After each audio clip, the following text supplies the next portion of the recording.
Hi, welcome to Ball Masters Football. We're back again with another video. Today we'll be doing the predictions of game week 8.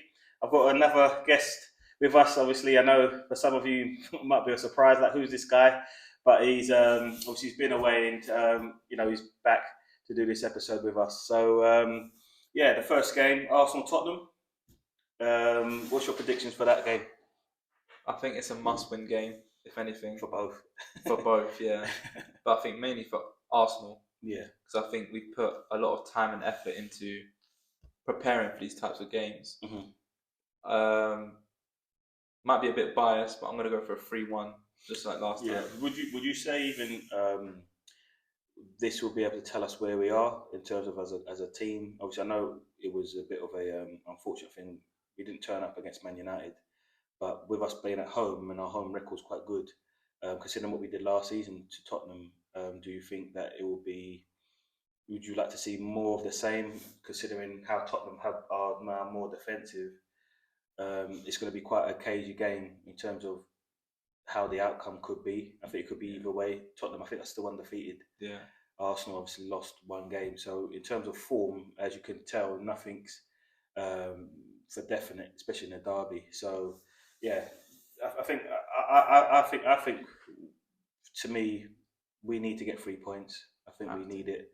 I think considering how far we've come, I think we're really going to need to really be on the front foot. I think Tottenham are a team that's really on the defensive, where they will sit off and then hit you on the counter attack. I think considering how we played against them last season, it might be a thing where they might go, okay, then let's drop off and then try and hit you on the counter. But if you drop off too much, as clinical as Arsenal are with the attacking options that they got up front, I know Tottenham also have it, but I think they can't afford to sit back. I think if they sit back against Arsenal, it could be quite a distressful evening for them. Yeah. Afternoon, Hopefully. Yeah, hopefully, yeah. But I think their danger men. I think we have to also be cautious of their danger men who they've got. Richarlison, Kane, Song.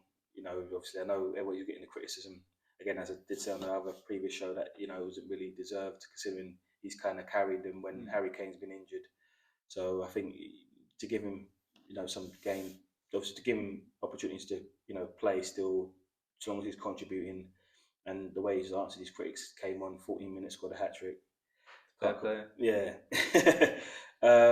So you're going with what's your final? 3-1. 3-1. Okay. I'm gonna go with. I think it might be a bit closer than that. I'm gonna go 2-1. I'm gonna go 2-1. I think it depends on Partey. I think they'll definitely score. I think they definitely score. Yeah. So hopefully it's not through an error from Gabriel. Sorry. The guy is shaky sometimes. He's shaky. Next one we've got Liverpool Brighton. What's your thoughts on that game? I think now it's Liverpool have had their break. Injuries have kind of boosted now. Don't have as many as they did. Brighton obviously lost Graham Potter, which is probably one of the biggest misses they're going to have in a long time. So I think now there's no really big excuse for Klopp. I think they have to win this game if they want any sort of chance of competing for the title. Although it may be gone already, but just getting up there, top 4, top 3. So I think maybe I'm going to go for 2-0 Liverpool. Okay, I'm going to go with a 3-0 Liverpool win. The good, I said the advantage what Liverpool have is that they had the 2 Champions League games. I don't think Brighton's played a game since Graham Potter's left. I'm not sure if they had any games. No, definitely. Yeah. So again, that could be a situation where turning up without your manager. I don't think they've got someone in place, have they? I think just Adam Lallana. I think it is. Lallana? Yeah, the interim manager. Okay. Well, yeah, I imagine he's worked with some of the best. So I imagine I'm just hoping that he might be able to do a Gary O'Neill as what he's done at Bournemouth and try to steady the ship. Yeah, just steady the ship. Obviously, I think they've been doing amazingly well. So I'm just hoping that we can then just continue with the great stuff that we've been doing. What's the? Sorry, I haven't given my prediction. 3-0 I did. The next one we're going to do is Fulham Newcastle. So what's your predictions on that? I think that's an unpredictable one. I think both teams are much better than I expected, especially Fulham. I think Newcastle have just a bit more than perhaps Fulham may have, and that's in all areas as well. So for me, I'm going to go for a 2-1 Newcastle win. Yeah, I think Fulham have been doing really well. With I think Trippier for Newcastle and is it Isaac? Isaac, yeah. Isaac, sorry. I think they're on a little bit of a on a roll. I think I would agree. I would go with a Newcastle win, but with Fulham at home, they're quite dominant. I know they lost against. I know they've lost against Fulham, Tottenham, sorry, which hasn't been. It wasn't a great performance from them, and then I know that they turned up in their last game. But yeah, I'm going to go with a 2-0. I'm going to go 2-0 Newcastle in that game. The next one, which again that's going to be quite an unpredictable one, is Crystal Palace, Chelsea. Yeah. So that's what's your predictions on that? I think it's going to be, because Palace is a hard place to go. I think everyone knows that. But then at the same time, I think Chelsea haven't really had time to settle. Graham Potter hasn't really had time to, get the squad together because of obviously international break as well. Yeah. So I think it's going to be hard, mainly for Chelsea, in my opinion. I think I'm going to go for a 1-1. 1-1. I could agree. I think in terms of Chelsea's form, Palace haven't been playing the best recently. But again, when it's a London derby, so again, everyone's going to be up for it. I think Chelsea will win the game.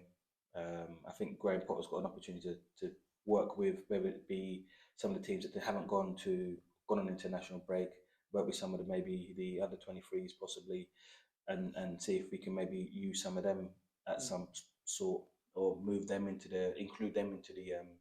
the starting lineup, or possibly even on the bench. So I'm going to go with a 2-0 Chelsea win. Next game is Southampton Everton. What's your thoughts on that game? To us, I have no clue about this game, because both teams they just mess up. That you can't really. They haven't really got that sort of game plans. They just go out, do whatever. I think Everton, I think if anything, have the upper hand. I think they brought in some decent players, not amazing, but decent players, and I think it's given Lampard a bit of time to work with the squad, because when he came in, they were fighting relegation. He didn't have a choice. It was just to fight relegation. So I think now he's brought the team together. He's made his signings that he wants. Yeah. So I think I'm going to go for just a 1-0 Everton win. I would as well. I think Southampton, they're very unpredictable. They're not consistent. Yeah. They could go with 4 games on a losing streak, and then they'll beat, or they'll get a point against Tottenham, or they'll get a result against one of the big teams. I just think in this game in particular, I think Everton are starting to play well. Maupay from Brighton, I think he could have been a miss where they sold him from Brighton. I think they could do with him now.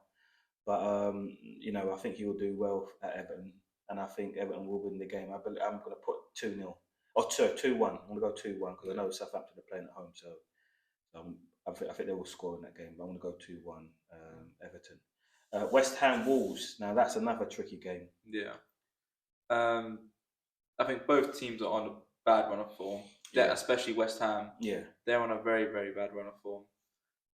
Wolves, shaky. They have good moments of play, but they don't really have that kind of striker anymore. Raul Jimenez was a striker, but he just isn't up to it no more. I think with as I said, I did say on the previous show, is that now that they've got Diego Costa, I think now Neto, the midfield, you will start to see them being able to play off him, and I think anything into the box, I think he will score. Yeah, I think he will score goals for him, and that's what I did say. Is I think with Wolves, their only problem is that they haven't got a striker. Yeah. So I know that relying on Neto, and Neto is more of a winger. He's an outfield player. He's not someone that's really going to cut in and shoot and score. But I think he's a nuisance out wide, and I think he usually 9 times out of 10 usually wins his duels out wide. It's just more of a sense of creating those chances into goals or goal scoring opportunities. West Ham have been quite lucky. I thought they should have won the game against Chelsea, the one that got disallowed, and there was a couple of instances. But the, again, they've changed formation all the time.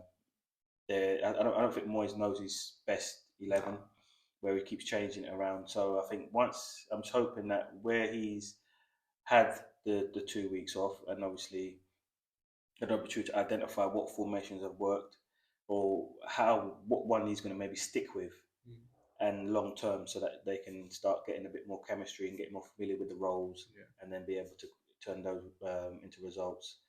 So you've gone with I'm gonna go for a 0-0. 0-0. Okay. I don't think that game's going to be 0-0. I think there's going to be a goals in this game, or the odd goal. So I think I'm going to go with West Ham as they're playing at home. I'm going to go with West Ham. Side tells the Wolves are going to nick it for Diego Costa, but I'm going to go West Ham. Next game is Man City, Manchester United. So, what's your thoughts on that game? I think this will be a very good game. I think there's going to be a lot of goals in this game. Yeah, but I think Man City will come away with it, but United will turn up, because I think not just for the team but for the fans, how much this means as well. Yeah, because obviously United had a very bad start. And bear in mind, so far they've took 6 points off the teams in the top half of the table. So in terms of Arsenal, Liverpool, and again, if they're able to take points, obviously I know the 2 games that they did play against Arsenal and Liverpool, they were at Old Trafford. Now they're going away to the Etihad, which is a fortress for Man City. Yeah. So this would be a big test to see where they are. But I think for me, I think Man City, the way Haaland's going on at the minute, I just can see them winning the game. I don't know whether it's going to be some disrespectful scoreline where it's like 4 or 5-0. No, I don't think it will be that. I think it will be quite close. But I think City will be able to. I think they'll shade it just ever so slightly. So I'm going to go with a 2-1 City win. I'm going with 3-2 City. 3-2. Okay, I knew it would be the odd goal in it, but I think depending on who's available and who's fit for Man United could dictate on how the game goes. Yeah. I'm gonna go with a 2-1 win to City.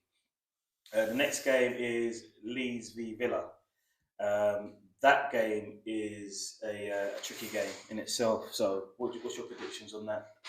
I think at this moment in time, I'd favour Leeds over Villa, because I just don't think they're good enough.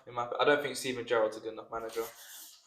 To be honest with you, lately I think the City game they've kind of turned things around, where they started to pick up results. I know that they didn't play Danny Ings in a couple of those games. He's maybe come on and featured, but I think who's impressed me is Ramsey in midfield. Jacob Ramsey. And Coutinho hasn't really been. No, he's been nothing special.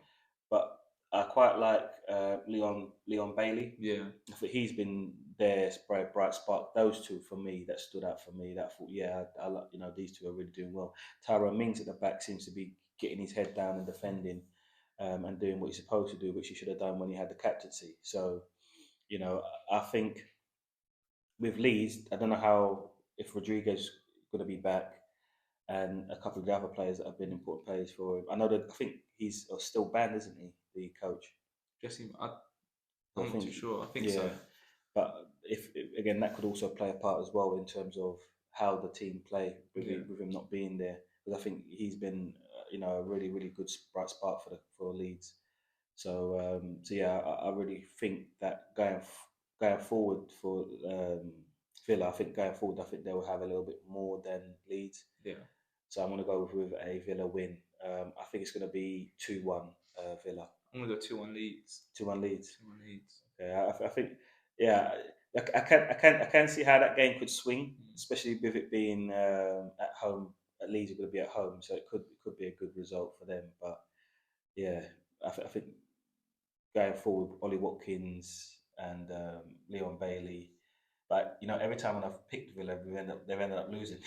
And every time I think when I predicted that they were going to lose against City, they ended up getting something. So I don't know if I've jinxed it.